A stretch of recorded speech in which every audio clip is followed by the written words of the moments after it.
किसी ज्योतिर्विद के पास कुंडली दिखाने गए। अक्सर देखा गया है ज्योतिर्विद राहु, शनि, केतु इत्यादि का नाम लेकर कुछ ऐसी बात बताना चाहते हैं, परंतु सुनने वाला ज्योतिर्विद के कहने से पहले ही अधीर हो जाता है और उसके मन में इन तीनों ग्रहों में से किसी का भी नाम सुनते ही अजीब सा एक भय, अजीब सा एक डर उसके मन में पैदा हो जाता है। उस डर को वो जाहिर कर देता है। वो सोचता है ना जाने ये ज्योतिर्विद क्या ऐसी बात कहने वाला है, कोई ऐसी अशुभ बात इसके मुख से ना निकले, मेरा क्या अनिष्ट होने वाला है। परंतु मैंने पहले भी राहु, केतु और शनि देव पर कुछ ऐसी वीडियोस अपलोड की हैं जिनके बारे में, इन ग्रहों के बारे में मैंने समझाने की कोशिश की थी कि ये ग्रह इतने अनिष्ट नहीं करते जितना के लोग सोचते हैं। कुछ ज्ञान की कमी के कारण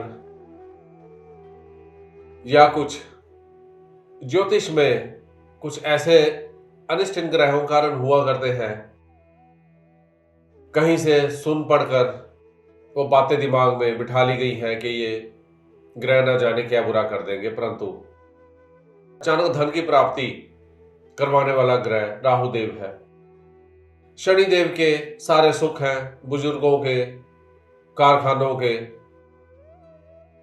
गाड़ियों के, ये सारे सुख, मकानों इत्यादि के सुख भी शनिदेव द्वारा प्रदान किए जाते हैं।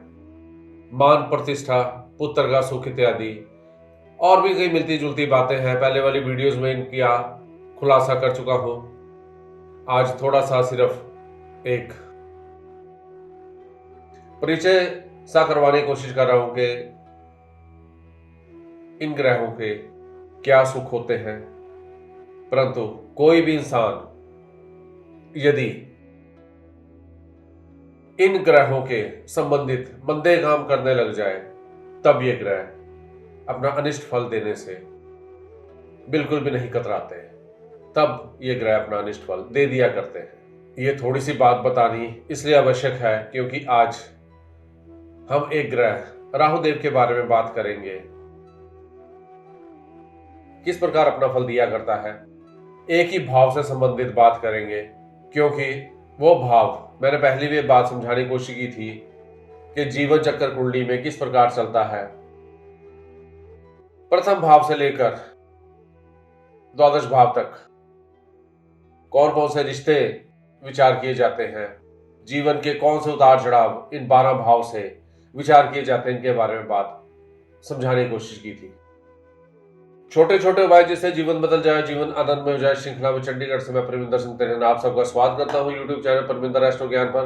आपको नमस्कार करता हूं और आपके सुख या स्वस्थ जीवन की कामना करते हुए आज की वीडियो को जारी रखता हूं। राहु देव द्वादश भाव, लाल किताब के अनुसार कुंडली का खाना नंबर 12। यहां राहुदेव किस प्रकार का फल दिया करते हैं, या व्यक्ति की सोच किस प्रकार की हुआ करती है, और संबंधित ग्रह जो इस भाव से संबंधित ग्रह हैं वो किस प्रकार अपना फल देंगे। खाना नंबर 12, शयन कक्ष के सुख, नींद, आराम, विदेश यात्रा, हॉस्पिटलाइजेशन, बाई आंख और भी कई ऐसी चीजें हैं जिनका विचार द्वादश भाव से किया जाता है, यानी कि कुंडली का खाना नंबर 12। यह कुंडली का आखिरी भाव हुआ करता है। यहां से जीवन का फल क्या खोया और क्या पाया उसके बारे में विचार किया जाता है। यहां पर राहुदेव विराजमान है। कुंडली के खाना नंबर 12 में राहुदेव विराजमान है। बृहस्पति की राशि यहां पर पड़ती है। काल पुरुष की कुंडली का यदि विचार किया जाए तो यहां पर मीन राशि का निवास है और मीन राशि के स्वामी बृहस्पति देव है। यहां पर राहुदेव विराजमान होने से बृहस्पति देव भी प्रभावित होंगे और शुक्र देव की उच्च राशि भी मानी जाती है। द्वादश राशि मीन राशि, यहां पर इस राशि में शुक्र देव उच्च के हो जाया करते हैं। यहां पर राहुदेव विराजमान है।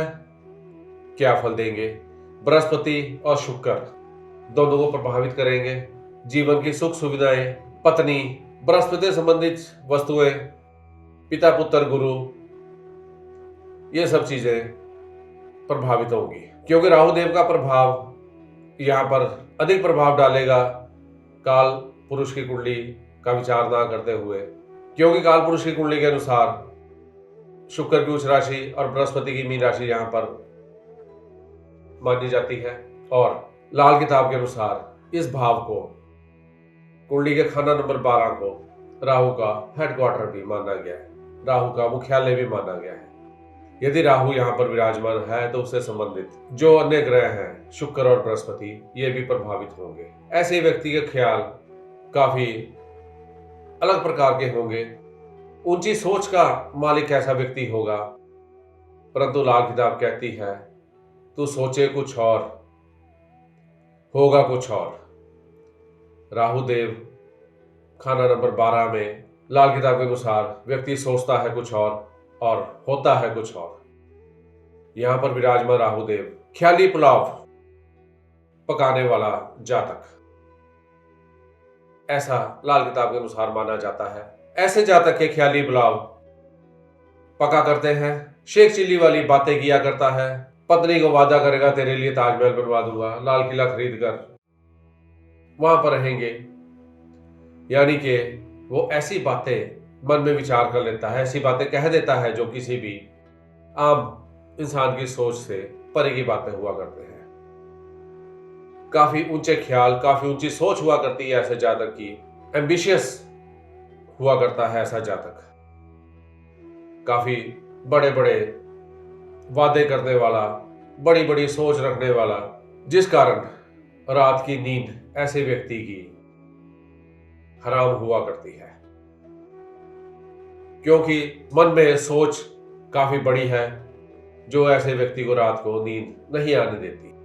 ऐसे व्यक्ति नींद अक्सर रात को खराब हुआ करती है। ऐसा व्यक्ति अपना रातें जाग जाग कर काटा करता है, और जब सुबह होने लगती है तो ऐसे व्यक्ति को नींद आया करती है और उसके बाद वो दिन चढ़ते तक सोता रहता है। यहाँ पर विराजमान राहुदेव शुक्र से संबंधित सुखों में कमी कर देते हैं और बृहस्पति संबंधित सुखों में भी कमी कर दिया करते हैं।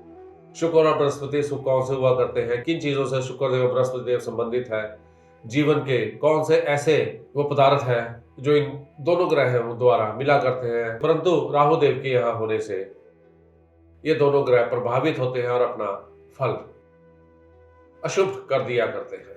खर्चे ऐसे व्यक्ति के अत्यधिक बढ़ जाया करते हैं, फालतू में ही खर्चे कर दिया करते हैं, क्योंकि सोच ऊंची है। आम दुकान से चीज नहीं खरीदेगा, ऊंची दुकान पर जाकर, जहां चीज किसी भी चीज का भाव आम दुकान से काफी ज्यादा होगा, वहां पर जाकर ऐसा व्यक्ति खरीदारी करने का प्रयास करता है, जिस कारण खर्चे बढ़ जाया करते हैं, क्योंकि सोच ऊंची है।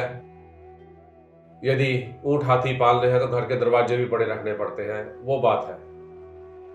ऐसे व्यक्ति को अपनी सोचों को साकार करने के लिए ऊंची सोच का मालिक बनने के साथ साथ ऊंचे स्थानों पर भी, ऊंची जगहों पर जाकर भी खरीदारी इत्यादि करनी पड़ती है, जिससे खर्चे अक्सर बढ़ जाया करते हैं।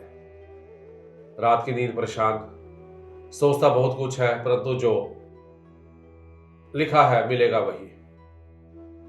ऐसे व्यक्ति की सोच आम आदमी की सोच से कहीं ऊंची हुआ करती है। शेख चिल्ली की बातें काफी हुआ करती है, ख्याली पुलाव अत्यधिक पका करते हैं जो साकार नहीं होते। अब यदि ऐसे हालात हैं तो ऐसा व्यक्ति क्या कर सकता है, क्योंकि जो सपने वो देखता है वो साकार होने वाले नहीं है। क्योंकि मैंने जैसे पहले भी कहा, इंसान सोचता कुछ और है, उसे प्राप्त कुछ और होता है। जब वो सपने साकार नहीं होंगे तो ऐसा व्यक्ति डिप्रेशन में चले जाया करता है, मन में चिंताएं घेर लिया करती हैं, खर्चे बढ़ चुके हैं, परेशानी सोता ही ऐसे व्यक्ति के सिर पर आकर नाच किया करती है। जब ऐसे व्यक्ति का वक्त बुरा आता है और जब जीवन में वो बुरा वक्त अपना ढोल बजाने लगता है, तो ढोल बजाने वाले अक्सर अपने ही हुआ करते हैं। जब वो व्यक्ति गौर करे तो उसके आसपास जितने भी व्यक्ति उसके जीवन में बुरे समय में उसका ढोल बजा रहे हैं वो अक्सर उसके अपने अपने जान पहचान वाले, अपने सगे, अपने संबंधी हुआ करते हैं।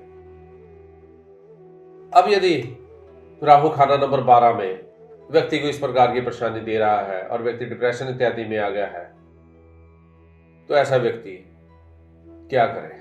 सबसे पहले आवश्यक है ऐसा व्यक्ति अपनी कुंडली का विश्लेषण किसी विद्वान ज्योतिषविद द्वारा करवाए, और यदि कुंडली में ग्रह का इस प्रकार का योग है, शुक्र और बृहस्पति अपना फल नहीं दे पा रहे, तो उस ज्योतिषविद के परामर्श के अनुसार उसके द्वारा सुझाए गए उपायों को करें। इसके अलावा इस चैनल के माध्यम से अक्सर मैं ऐसे उपाय आप लोगों को बताता रहता हूं जिससे कि ये जो ग्रह परेशानी का सबब बनते हैं वो परेशानी 70 से 80% तक कम हो जाया करती है। ये जो उपाय दिया करते हैं लगभग 60, 70, 80% तक के व्यक्तियों को माफिक है, उनके इन दुखों में कमी करने में सहायक सिद्ध होते हैं। यदि किसी व्यक्ति के, किसी जातक की कुंडली में राहुदेव खाना नंबर 12 में विराजमान है, तो सबसे पहले तो वो अपनी सोच को थोड़ा सा काबू में रखे।